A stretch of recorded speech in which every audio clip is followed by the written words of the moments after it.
আপনারা যারা বাইরে কথা বলছেন সিভিল সোসাইটির নামে, মানবাধিকারের নামে বা রাজনৈতিক কর্মী হিসেবে যারা কথা বলছেন, তারা ন্যায় বিচারের কথা বলুন। দুই পক্ষের জন্য ন্যায় বিচার, আসামির জন্য যেমন ন্যায় বিচার নিশ্চিত করা রাষ্ট্র এবং আদালতের দায়িত্ব একটা জায়গা আছে, অ্যাট দি সেম টাইম আমার ভিতর থেকে 1400-র উপরে মানুষ হত্যাকাণ্ডের শিকার হয়েছে, 30,000 মানুষ পঙ্গুত্ব বরণ করেছে, তাদেরও বাংলাদেশের মাটিতে ন্যায় বিচার পাওয়ার অধিকার আছে।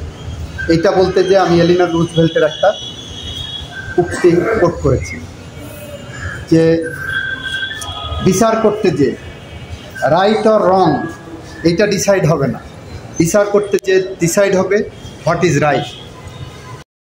অল রিজনেবল ডাউট প্রমাণ করেছেন যেই অপরাধ সংঘটিত হয়েছে এবং এই অপরাধের সাথে সম্পৃক্ত এই আসামিরা, এবং আমরা বলেছি আইনে প্রেসক্রাইব সর্বোচ্চ যে শাস্তি আছে সেই শাস্তি আমরা